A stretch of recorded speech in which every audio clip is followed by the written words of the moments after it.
bang, pow. Action makes up everything in the world, and that goes double for anime. Here are all the shows to get your blood pumping. Whether that's cool powers or supernatural beings, these are the nominees that put the action in lights, camera, action. Here are your nominees for Best Action of 2024.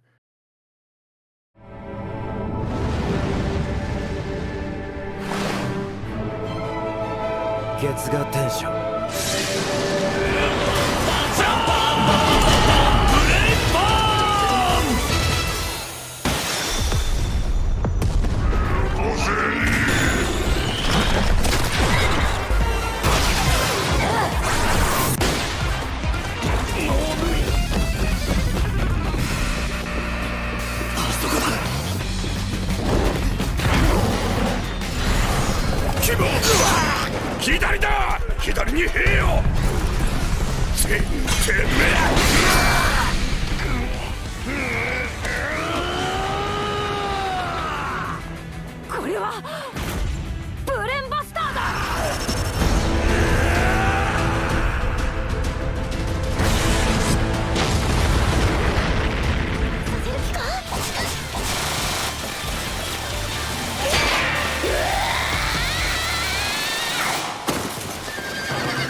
And your winner for the action category, a consensus from both the jury and the public, Dandadan.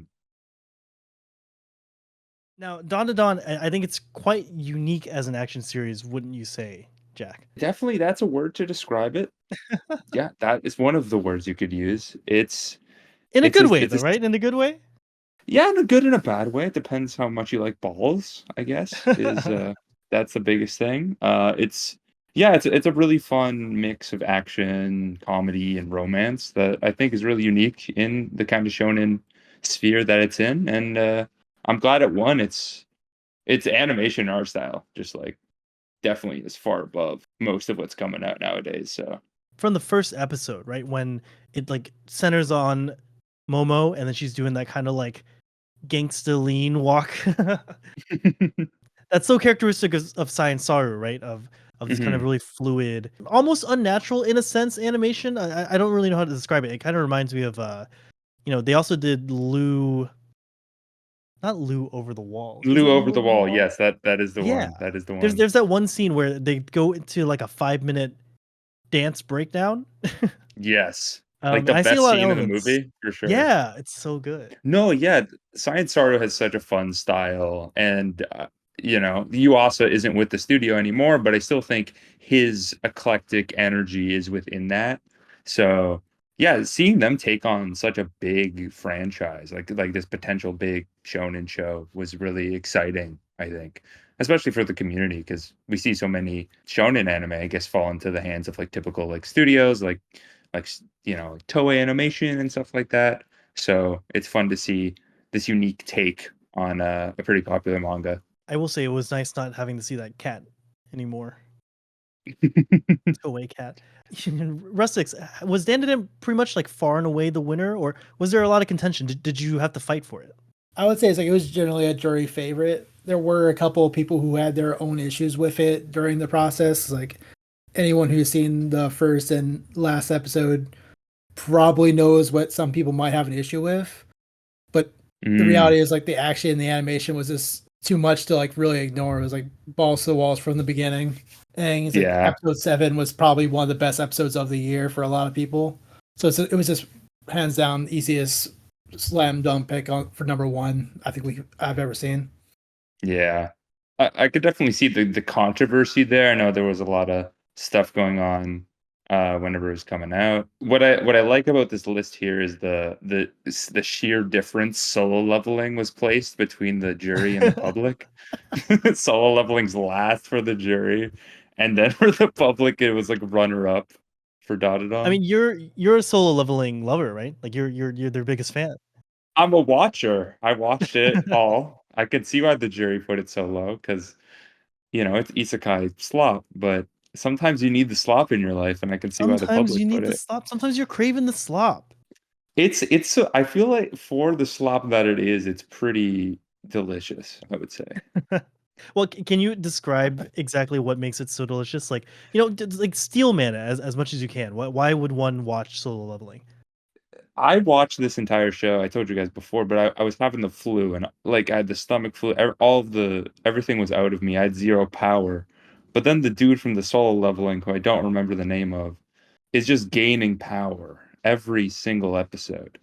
And it's this like edgy power fantasy of this zero to hero guy with like really good animation that I guess I was surprised about because usually shows of this caliber have like pretty gaudy animation with a lot of bad CGI, but you know that's pretty for the most part it's not there. So it's if you want an edgy isekai slop fest, then yeah, check out Solo Leveling, I guess. I mean, I think that's a ringing endorsement. How much did the Isekai slop play into it, Russix? Its last place. I will say, it's like I'm a resident isekai slop enjoyer myself. It's like having Yeah. been involved in an adventure every year I've been with the awards, but it also comes down to is like similar to other years when other popular action shows have not done well with the jury. Is like when you take all the action, you start looking at the rest of the shows. Like, what else is there really? It's like hmm he did some really cool action stuff, and then you're like, all right, there's nothing else to talk about. He beat up the bad guy. He beat up It's the like bad guy. it's Has like zero personality outside of that. because it's like a most overpowered isekai style shows, even though it's not actually an isekai itself. The hook happens in the first couple episodes, but from there you can more or less kind of know the story. It's just a matter of how much you enjoy its particular style of being overpowered. hmm You got it on the money there. Now, what is there to talk about in these other entries then that put it above Solo Leveling? Like, if Solo Leveling's flaw is that, you know, hey, it's just like you know what you know what you're gonna get. What's up with the other entries? All of them had a little bit of something to them that was a little bit more. Like my personal favorite example that people probably wouldn't expect is something like Kinnikuman, Man, which is like for anime fans in the West, they're probably more familiar with the sequel to that series, Ultimate Muscle. It's a hmm basically a pro wrestling anime, but all the pro wrestlers have these extremely violent gimmicks, like they'll have saws for hands or they'll have big metal beams. They can all kinds of crazy powers. It's like you're taking something that's already pretty popular and fun, like pro wrestling, and you're making it stupid and ridiculous. And that just like makes it a lot of fun to watch. On top of it, actually hitting the action on it as well. Yeah, that sounds pretty fun. I did see some stuff from that on Twitter. And you know, I was a little surprised to see Bleach second as well, just because honestly, with this current iteration of Bleach, I wasn't enjoying it as much as I've enjoyed Bleach in the past, and I don't know how much of that is Bleach just being Bleach as it has always been, or if like my taste has like evolved. If this particular arc is like worse than I remember or something like that. Because it hmm just feels so like, oh, I have a power, I'm gonna beat you, and then oh, I'm about to be defeated, I have another power, I'm gonna beat you, and then it just like kind of repeats that over and over again. But obviously the jury seems to have seen something in it. So what do you think that thing was? So I think a lot of it comes from the like investment because like Bleach is a this is his third straight year being nominated. So like a lot of the return juries have had a lot of time to get invested in it. We're starting to see these characters, especially for people who watch Bleach for the first time for awards. They're seeing these characters for the first time actually getting to show their stuff in this longer, bigger arc. Some of these characters never had a big fight.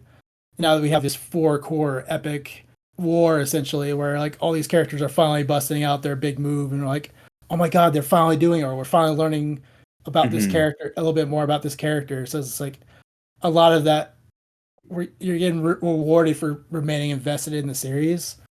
Is I would say its biggest weakness is the fact that it's kind of like stalled out though. It's like a four core series over 4 years. It's like, all right, get to the point, but like a lot of it hmm was seeing those long term characters that haven't really been at the forefront of the battle finally getting to really stand out.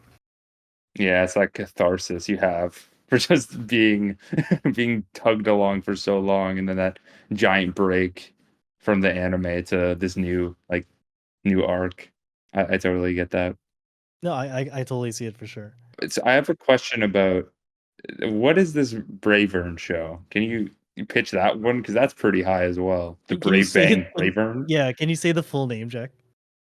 Brave Bang Bravern. I enjoy that a lot. Thank you. So Bravern, I want to say it's the amalgamation of Wait, Rustis, every. can you say the full name? Break it down for us each time, bro. Yeah, please. I actually don't know the full name off the top of my head. Hold on a second. No, it's Brave Bang Bravern. Brave Bang Brave- Bravern. Brave Yeah. Bang. It's Brave such a Bang mouthful, But dude. I'm sorry for interrupting. Please continue. I've shorthanded it to Bravern so much, but essentially it's the amalgamation of pretty much every big giant mecha show you've ever seen in your life, but it's making fun of it while also celebrating it at the same time. It's like one of the most clippable moments is there's a point where like the giant mech Bravern, it's like it has a little animation in the back going Bravern, and then it zooms out and you see this as a projection behind him while he's talking. So like the animation's actually right there behind him while he's talking to the enemy. And it's just making fun of all those things constantly while still having like this really emotional like moments later on. Like you really get invested in the characters despite how much it's kind of making fun of itself. I like that vibe. That sounds really fun. And now that you said it was a mecha show, I can't. It's the Bravern can only be a mecha show because I'm like, No, what kind of 100%. like what kind of show is this? But now you said mecha, I'm like, yeah, okay, those things have the Clicks into dumbest place. names. Yeah, it's like a Lego piece. Yeah, It's like G-Cuck. Oh yeah, G-Cuck's coming soon. Yeah, coming Hell to yeah. theaters near you. So okay, to bring it all back together, I think the kind of through line that I've seen in this conversation is like how different these shows are from each other and just exactly what their positives are.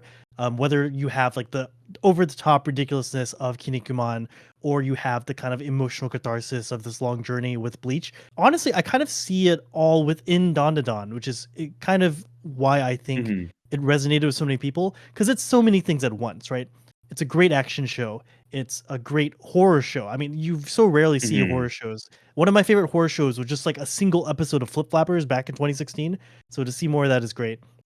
You get the comedy aspect, you get the romance aspect. I think it delivers in giving you a little bit of everything, which it ultimately is why it won, I think, right? For sure. No, I definitely agree with that. But that's all the time we have. Thanks for coming on. Thanks for talking to me about Brave Bang Bravern. And I hope you all have a good day. I'll talk about Bravern any day of the week. Yeah.